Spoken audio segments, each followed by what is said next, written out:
When the police broke into his house, they expected to find a poor, tragic beggar. They thought he died of hunger, but when they searched the room, they found a secret. They found millions of dollars under his floor. Why did Adam live like a poor man? And why did he choose to die in pain when he could have bought the entire world?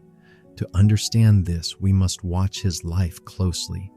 In a beautiful green village, there lived an old man. His name was Adam. He was a hard worker. He worked in the fields from sunrise to sunset. He grew the best corn. He sold the best wool. Every evening, he came home with a bag of coins. While other villagers spent their money on new clothes or sweet cakes, Adam sat at his table, lit a small candle, and put his coins in a glass jar. The sound of the coins was like music to him. It was better than food. Slowly, he stopped spending. He stopped buying soap. He smelled bad. He stopped buying fresh food. To save money on food, he waited for the market to close. When the sellers threw away the rotten carrots and black bananas, Adam ran to pick them up from the dirt. He told himself, "I am smart. I am saving."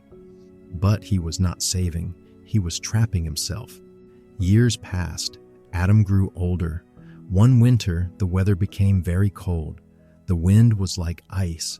The villagers bought wood and coal to keep warm. Adam looked at his wood pile. It was empty. He looked at his money jar. It was full. He could buy a mountain of wood, but he never bought wood. Wood cost money. So, what did he do? He went to the forest and dragged fallen wet branches home. They did not burn well. They filled his house with smoke. He coughed. His eyes watered. But he smiled. Why? Because he saved a few dollars. He thought he was winning. One day, a letter came. It was from his sister. She lived in the next town, just 2 hours away, by bus. Her daughter was getting married. She wanted Adam to come. "Please come, brother," the letter said. "We miss you." Adam went to the bus station. He asked the price of a ticket. $10, the driver said. Adam touched his pocket. He had thousands of dollars at home. $10 was nothing for him. But in his mind, he thought, $10? That is too much. I can buy a week of food with that. He walked back home. He did not go to the wedding.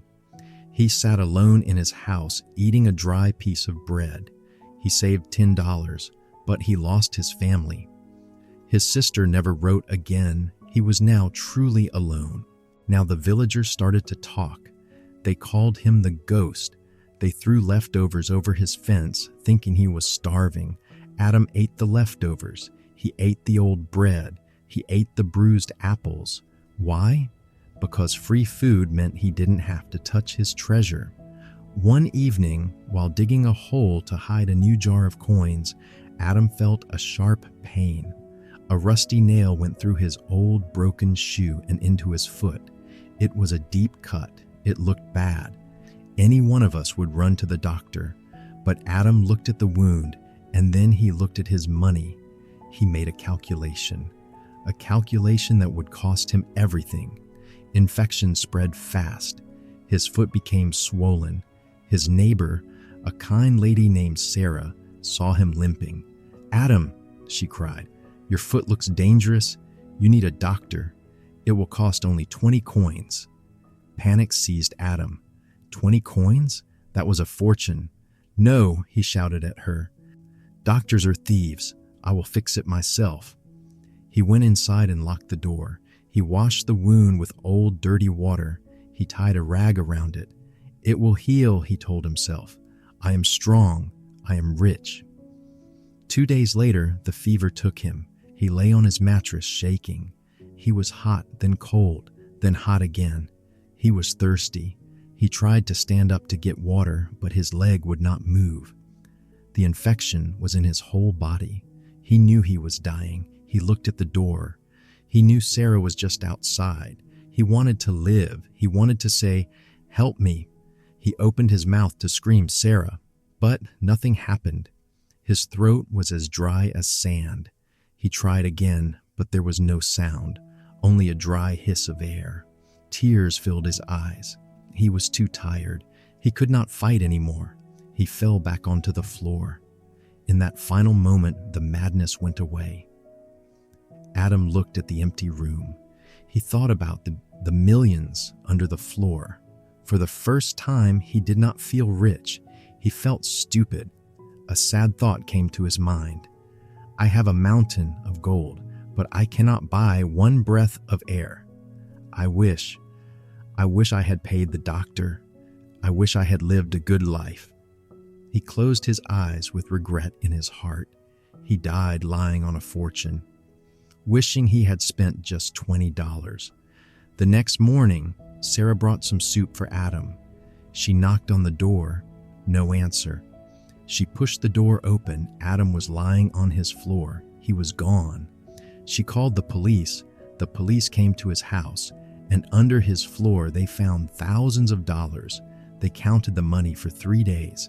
Adam was a millionaire, but he died like a beggar. But do you know what the villagers said at his funeral? They didn't say, "Here lies a rich man." They said, "Here lies the poorest man who ever lived." This story is a warning for all of us. Money is a tool. It is like fuel for the car of life. It is not the destination. If you never drive the car because you want to keep the tank full, you will rust in the garage. Do not be like Adam. Save for tomorrow, yes, but don't forget to live today. Buy the good food. Visit your family. Take care of your health, because the richest man in the graveyard is still dead. This is Screams of Silent. If this story made you feel something, hit the like button. Subscribe for more stories that whisper the truth about the human mind. See you in the next video.